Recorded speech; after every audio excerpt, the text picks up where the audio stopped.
Salam sejahtera Bapak Ibu terkasih di dalam Tuhan. Saatnya kita melanjutkan lagi belajar kita bersama bagaimana agar roh kita boleh berhasil tiba di pelataran Tuhan di bait Allah. Sebab kalau kita beribadah, seharusnya kita menyembah dalam roh dan kebenaran. Kita sudah membahas kemarin di video sebelumnya bahwa persiapan ibadah bukan dimulai pada saat kita sudah ada di ruang ibadah, melainkan sudah kita mulai sejak kita masih berada di rumah. Dan kita akan melanjutkan itu terus sepanjang waktu beribadah. Sebelum masuk ke ruang ibadah, jika masih ada hal-hal yang harus dibereskan terlebih dahulu, bereskan aja dulu semuanya. Sebelum masuk ke dalam ruang ibadah. Harus mulai seperti itu.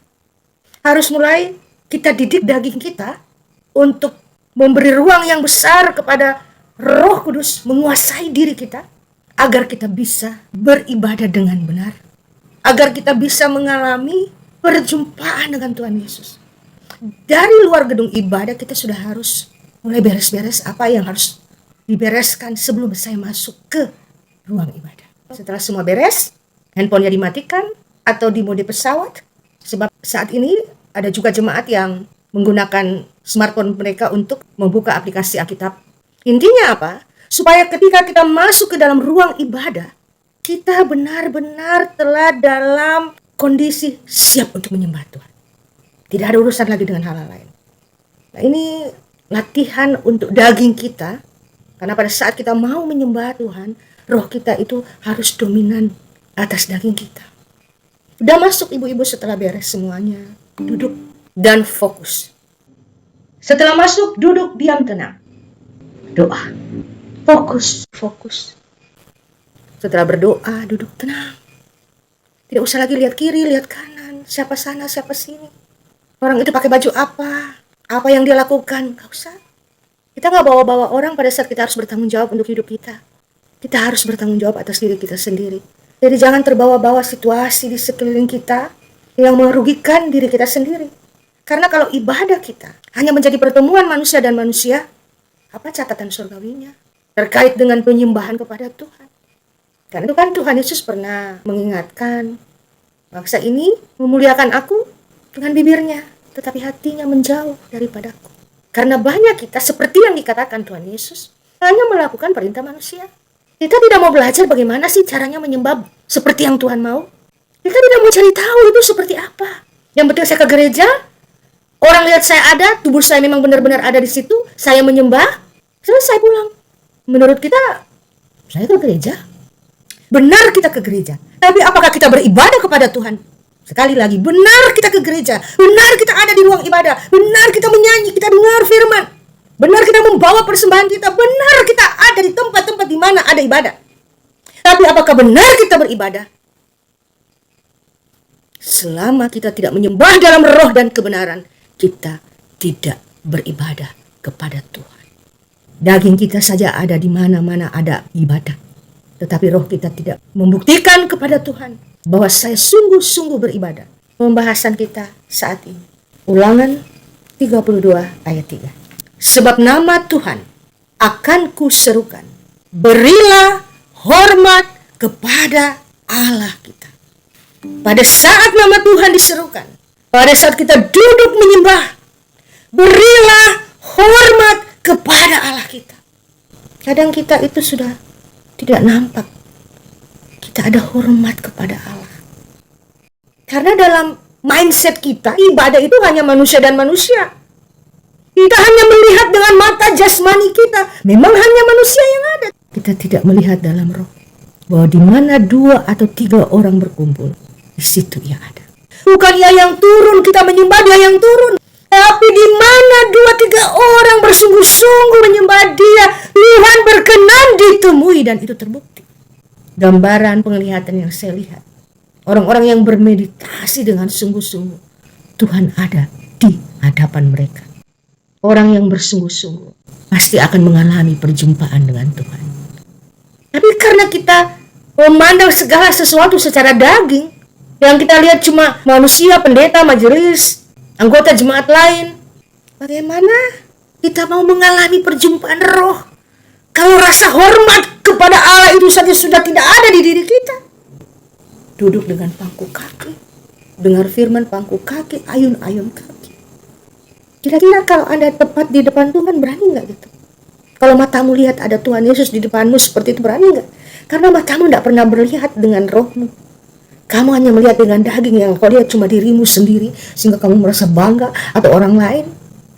Ingat nggak kisah saat Rasul Yohanes di Pulau Patmos mendapat penglihatan dan Tuhan berkenan memperlihatkan dirinya kepada Yohanes? Apa yang terjadi? Baca Wahyu pasal 1 ayat 17. Ketika aku melihat dia, tersungkurlah aku di depan kakinya sama seperti orang yang mati. Ketika aku melihat dia, tersungkurlah aku di depan kakinya. Berani kita masih mau angkat-angkat kaki saat ibadah kalau engkau menyembah dalam roh. Karena engkau menyembah dalam daging, tidak ada rasa hormat kepada Bapa di surga. Rasul Yohanes pada saat melihat Tuhan Yesus, dia tersungkur. Saya pernah mengalami suara Tuhan tiba-tiba terdengar. Saya bersama beberapa teman pendeta. Walaupun itu ada kisah tersendiri juga yang belakangan kami tahu ada hal lain, tetapi pada saat mendengar suara itu, bukan main, ini lutut saya tidak bisa bergerak, lemas semuanya. Syukur puji Tuhan kita hidup di zaman kasih karunia, tidak kayak zaman perjanjian lama, berani sedikit selesai tamat riwayat. Tapi justru karena itu rasa hormat kita kepada Allah tidak lagi nampak, atau mungkin memang tidak ada sama sekali. Kita nyanyi hanya mulut, tidak dengan jiwa kita. Hidup kita yang benar, bedain.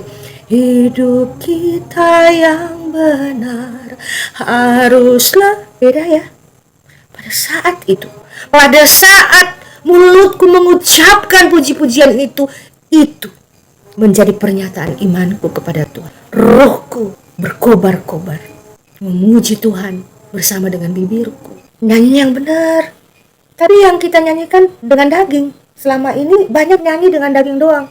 Hidup kita yang benar haruslah sambil mengucap syukur dalam Kristus. Jadi hanya mulut berbunyi, gak kompak sama hati. Apalagi ada yang malas nyanyi panjang-panjang.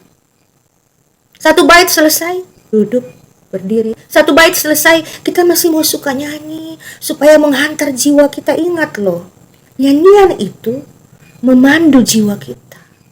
Nyanyian itu untuk jiwa. Kita ada tubuh, kita ada roh, kita ada jiwa.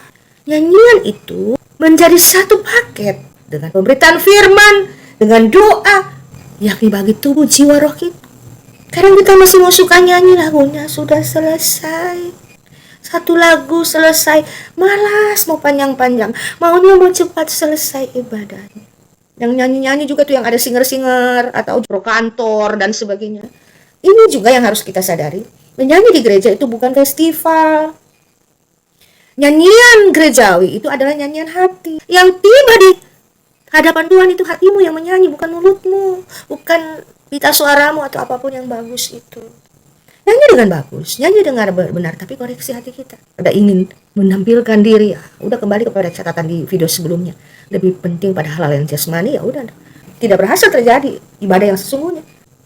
Begitu juga dengan para majelis jemaat yang memimpin ibadah.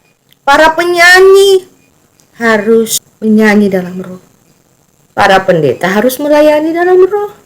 Para penatua diaken yang melayani harus melayani dalam roh. Tapi jangan sampai juga ada pendeta yang melayani dalam roh lalu dianggap sesat. Saya, atau ketika saya melayani di satu gereja, saya melayani dalam roh. Artinya saya sungguh-sungguh karena saya senang sekali. Tidak ada penyesatan dalam pemberitaan firman Tuhan. Tapi saya nyanyinya memang luar biasa. Saya kalau udah nyanyi dengan kesungguhan hati saya nggak peduli. Jadi saya waktu misalnya contoh ya, saya nyanyi El Shaddai, itu saya nyanyi di mimbar gitu modelnya. Saya nggak tahu apa yang tiba di sinodenya. Saya di blacklist karena mereka tidak biasa dengan nyanyi begitu. Jadi cuma El Shaddai, El begitu-begitu aja. Tapi kalau berlebihan itu sesat nyanyinya. Lalu dikaitkan dengan ada salah satu orang yang tiba-tiba berbahasa roh. Ini gereja Protestan tradisi ya. Kaget lah. Saya juga kaget. Tapi itu karunia orang. Dikait-kaitkanlah dengan saya karena kami ada persekutuan. Lalu dianggap saya mengajarkan hal-hal yang tidak sejalan. Padahal saya sendiri tidak tahu bahasa roh. Di persekutuan kami tidak pernah ada pembahasan bahasa roh. Tiba-tiba ada orang berbahasa roh, lalu dianggap saya, di blacklist lah saya. Aduh, gerejanya gereja sudah umurnya tua, tapi gara-gara nyanyi doang saya di blacklist. Karena sedang saya salah apa? Terus bagaimana kalau saya tuh kalau sudah terlanjur nyanyi, saya tidak mau peduli siapa di samping yang saya nyanyi juga tidak kayak orang kesurupan ya. Hanya saya nyanyi dengan sungguh-sungguh di atas mimbar. El Shaddai, Elsa, saya nyanyi gitu sesat. Ya bagaimana kita mau tuntun jemaat menyembah dalam roh jika pendetanya sendiri tidak mau melayani dalam roh? Aduh, harus berani. Kalau kita mau menyembah dalam roh, fokus kepada Tuhan. Kita melatih daging kita untuk menyembah dalam roh. Artinya memberi ruang yang besar kepada Roh Kudus mendominasi hati pikiran kita. Sehingga kita akan mengalami suasana hati, jiwa, pikiran, bahkan tubuh kita mengalami sentuhan surgawi. Tanpa sadar Anda menitikkan air mata. Tanpa sadar Anda bersuka cita di dalam hati. Anda nyanyi dengan puji-pujian yang penuh sukacita. Oleh karena itu bukan mustahil dan bukan bohong kalau hadirat Tuhan menyembuhkan. Bagi orang yang benar-benar menyembah dalam roh, ya disembuhkan. Orang dia bertemu Tuhan. Saya pernah alami. Saya rasa kok badan saya gak enak. Saya nyanyi dengan sungguh-sungguh. Saya nyanyi dengan sungguh-sungguh. Saya berdoa semua sungguh-sungguh. Pulang ibadah saya kok saya merasa sakit saya hilang. Hadirat Tuhan menyembuhkan kalau kita menyembah dalam roh dan kebenaran. Jadi harus satu paket semuanya. Mungkin bukan tidak mau ya, tapi tidak ngerti saya harus beribadah kayak apa sih. Karena tidak dijelaskan bagaimana beribadah harusnya. Bukan saja mungkin tidak dijelaskan, tidak dicontohkan oleh pemimpinnya. Hormat kepada Allah. Katakan kepada dagingmu, 1000 hari di tempat lain. Tapi 1 hari ini, rohku akan memuliakan Tuhan. Takluklah hai dagingku. Dan beri kesaksian apa bedanya dengan sebelum-sebelumnya. Pasti ada sesuatu yang akan membuat Anda bersuka cita karena pertemuan dengan Tuhan akan membuat kita bersuka cita.